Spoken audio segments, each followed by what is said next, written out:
अगर आपने भी 10 रिश्ते देखे हैं लेकिन उसमें से एक भी फाइनल नहीं किया तो ये महफ़िल आपके लिए है, मगर आप इस मसले में अकेले भी नहीं हैं।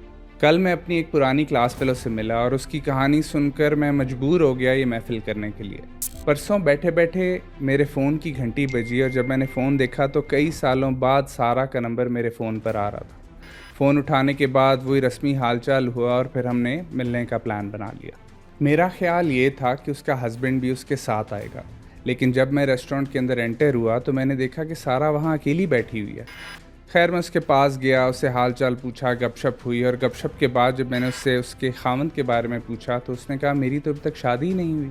मेरे लिए ये चीज़ बहुत ज़्यादा हैरानकुन थी क्योंकि सारा हम सब क्लास फेलो से 3-4 साल बड़ी थी। जब मैंने उससे वजह पूछी कि आखिरकार तुम्हारी शादी क्यों नहीं हुई तो उसकी आंखों में आंसू आ गए और फिर उसने अपनी कहानी बताई। उसने बताया कि ये सब कुछ मेरी माँ की अना और मेरे अपने नखरों की वजह से हुआ है। जब मेरी शादी की उम्र थी तब माँ ने मुझे कहा कि बेटा अभी तुम सीएसएस के इम्तिहान दो, जब इम्तिहान पास कर लोगी तो खुद ही एकेडमी में कोई ना कोई लड़का मिल जाएगा और तुम्हारी शादी हो जाएगी। तो मैंने 3 साल अपने सीएसएस की तैयारी में बर्बाद कर दिए और मैं पास भी नहीं हो पाई। उसके बाद जब फाइनली मेरी माँ ने रिश्ते ढूंढने शुरू किए तो जब भी कोई रिश्ता आता या तो मेरी माँ उसमें नुक्स निकालने शुरू कर देती और मुझे पसंद आ जाता, या फिर माँ को पसंद आता तो मैं नखरे दिखाती। इसी बेहतर से बेहतर की तलाश में हम दोनों रिश्तों को इनकार करती आईं और आहिस्ता आहिस्ता रिश्ते आने बंद हो गए। और अब मेरी माँ लोगों को नसीहतें करती फिरती है कि उनके जैसी गलती ना करना, जैसे उन्होंने अपनी बेटी की ज़िंदगी बर्बाद कर दी वैसे तुम ना करना। और मैं तुम्हारे सामने बैठी हूँ, ना ही कोई पार्टनर है और ना ही लाइफ में कोई एक्साइटमेंट। सच बताऊँ तो अब दिल में अरमान ही ख़त्म हो गया है शादी का। ये सारी बात जो मैं आपको बता रहा हूँ ये उसी के कहने के ऊपर उसकी कहानी सुना रहा हूँ, क्योंकि उसी ने मुझे कहा कि लोगों को ये कहानी बताओ ताकि लोग इस चीज़ से बच सकें, ताकि लोग ये वाली गलती दोबारा ना करें। तो आज की महफ़िल सिर्फ सारा के किस्से के बारे में या फिर इस मसले के बारे में नहीं है, बल्कि आज हम आपको एक ऐसा रिश्ता रीसेट मॉडल देंगे जिसको इस्तेमाल करके आप ये परफेक्ट रिश्ता वाले मसले से या इस मिथ से बाहर निकल सकेंगे। लेकिन उससे पहले ये जानना भी ज़रूरी है कि आखिरकार ये परफेक्ट रिश्ता मिथ है क्या चीज़। सबसे पहले तो हमने लोगों को प्रोडक्ट्स की तरह से इस्तेमाल करना शुरू कर दिया, जिस तरह हम शॉपिंग करने जाते हैं और टिक बॉक्स लगाते हैं कि उसकी हाइट कैसी है, उसकी लुक्स कैसी हैं, उसकी बिरादरी कौन सी है, वो पैसे कितने कमाता है, उसकी कास्ट क्या है, वगैरह वगैरह वगैरह। उसके बाद फिर हम बेहतर से बेहतर की तलाश में फंस जाते हैं, जिसकी वजह से कोई भी रिश्ता, कोई भी इंसान फाइनलाइज हो ही नहीं पाता।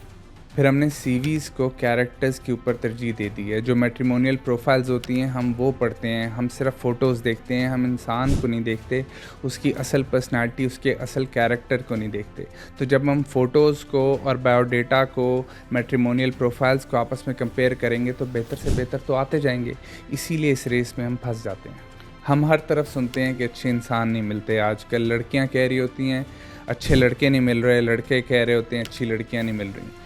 लेकिन लेट मैरिजेस अच्छे लोगों की कमी की वजह से नहीं हो रही, बल्कि एक ख़राब सिलेक्शन मॉडल की वजह से हो रही हैं। हमारा मॉडल ही नहीं सही, हमें पता ही नहीं है हमने सिलेक्ट किस तरह से करना है। सबसे पहले हमारी चेकलिस्ट इन्फ्लेशन होती है। हम जब भी एक मुलाकात करते हैं तो हमारे पास एक नई लिस्ट तैयार हो जाती है। हम उस लिस्ट में नई चीज़ें ऐड कर देते हैं कि लड़के के अंदर ये भी होना चाहिए या फिर लड़की के अंदर ये चीज़ भी होनी चाहिए, और वो लिस्ट कभी रुकती नहीं है।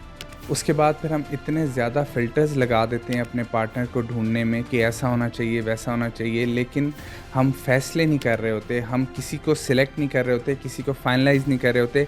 सिर्फ फ़िल्टर्स से अपनी सर्च को और से और नैरो डाउन करते जाते हैं, जिसकी वजह से लोग बचते ही नहीं हैं हमारे पास। फिर जब हम बहुत ज़्यादा इनकार पे इनकार करते जाते हैं तो हमारे आसपास वाले लोग वैसे ही डर जाते हैं। उन्हें होता है कि ये तो हर रिश्ते को इनकार कर देते हैं तो हमें भी कर देंगे, जिसकी वजह से जो बहुत सारी अच्छी ऑप्शंस होती हैं वो इस डर से आपके पास नहीं आते कि हमें भी इनकार ना हो जाए। जिसकी वजह से एज बढ़ती जाती है, सोसाइटी बहुत ज़्यादा हार्श हो जाती है और कहती है कि लड़का या लड़की की उम्र बहुत ज़्यादा है, हमने तो यहाँ पे रिश्ता नहीं करना। और तब फैमिली के ऊपर प्रेशर बिल्ड होता जाता है कि हम अब क्या करें।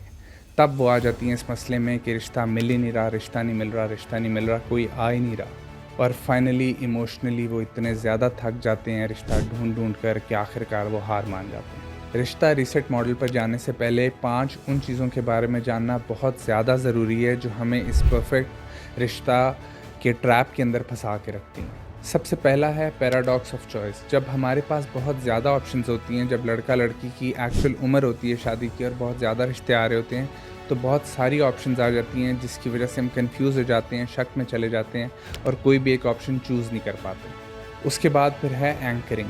एंकरिंग में क्या होता है कि कोई एक चीज़, कोई एक नंबर या कोई एक ऐसा फीचर होता है जो हमने मेक और ब्रेक वाला बनाया होता है कि ये होगा तो रिश्ता होगा।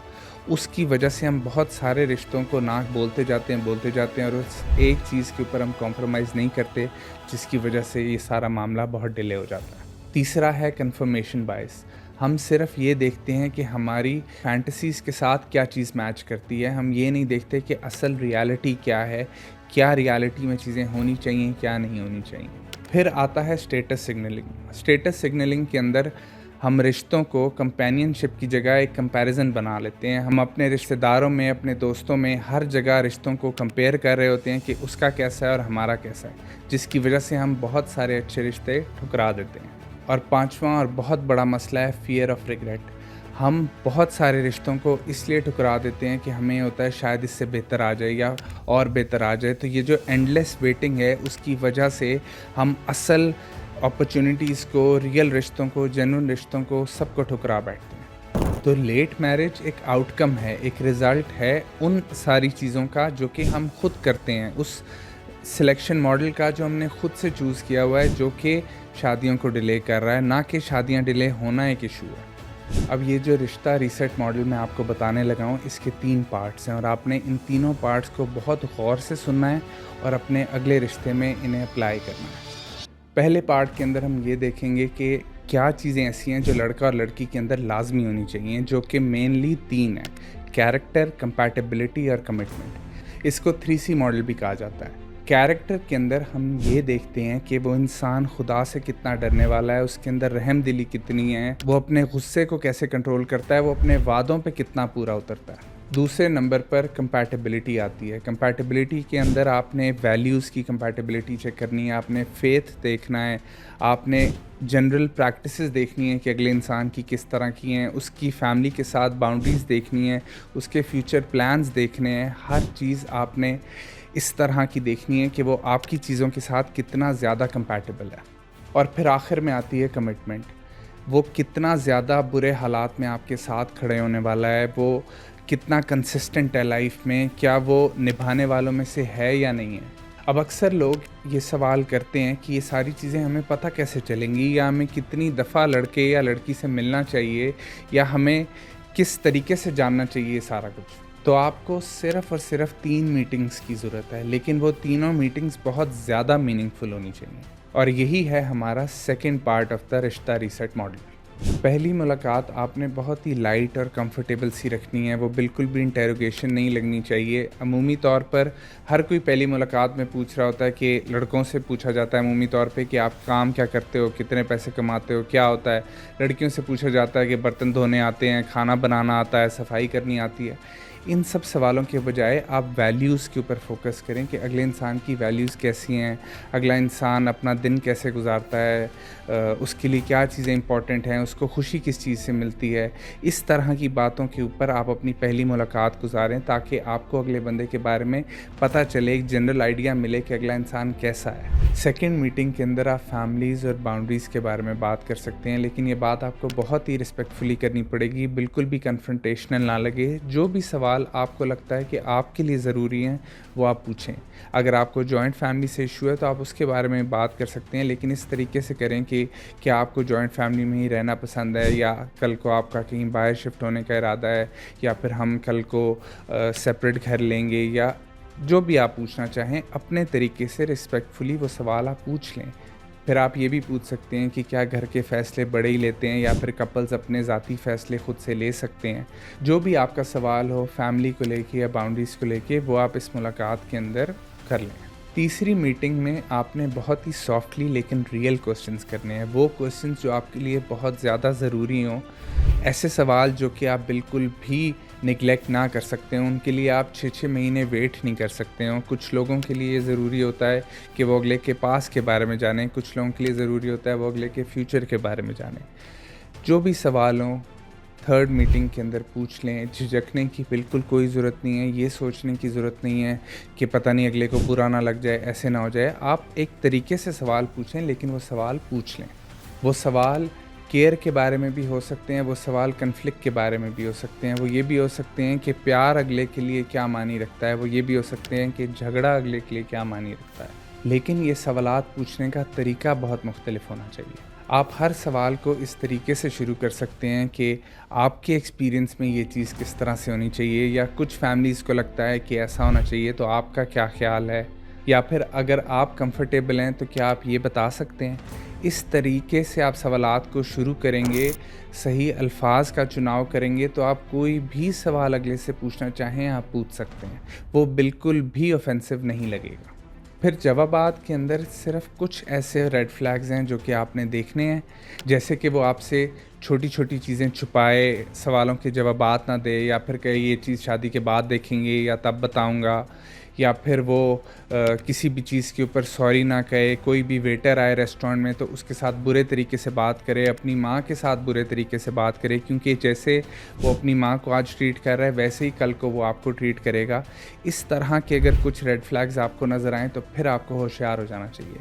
लेकिन साथ साथ में आप ग्रीन फ्लैग्स भी देखें, जैसे कि अगर वो खुदा तरसो, अगर वो शुक्र अदा करता हो बहुत ज़्यादा, अगर वो काइंड हार्टेड हो, पेरेंट्स की रिस्पेक्ट करता हो, उसके दिल के अंदर खुदा का खौफ हो, तो ये सारे भी ग्रीन फ्लैग्स देखें। ज़रूरी नहीं है कि सिर्फ रेड फ्लैग्स को ही आपने देखना है, ग्रीन फ्लैग्स भी बहुत ज़रूरी हैं। और इस रिश्ता रीसेट मॉडल का तीसरा पार्ट ये है कि आपने अपने माँ बाप से बात करनी है। उनको ये बताना है कि रिश्ते के अंदर सिर्फ एक अच्छा इंसान देखना है, पैसा नहीं देखना, कैरेक्टर देखना है। और जैसे ही कोई अच्छा इंसान मिल जाए तो कुछ स्ट्रक्चर्ड मीटिंग्स के बाद हमने फ़ैसला कर लेना है रिश्ते के बारे में। इसे ज़्यादा लंबा नहीं करना, क्योंकि लेट मैरिज हमारे लिए एक्सेप्टेबल नहीं है। परफेक्ट रिश्ता दरअसल कोई भी नहीं होता, दो इम्परफेक्ट लोग मिलकर एक खूबसूरत ज़िंदगी बनाते हैं। तो जितना ज़्यादा हम इस फैंटेसी को चेज़ करते जाएंगे उतना ज़्यादा शादियां डिले होंगी। इसलिए ये परफेक्ट रिश्ता के चक्कर से बाहर आएँ। जो भी एक अच्छा इंसान आपको मिले, जिसका कैरेक्टर अच्छा हो, जिसके साथ आपकी कंपैटिबिलिटी हो, जो कमिटमेंट का ठीक हो, उसके साथ अपने निकाह का रिश्ता शुरू कर लें।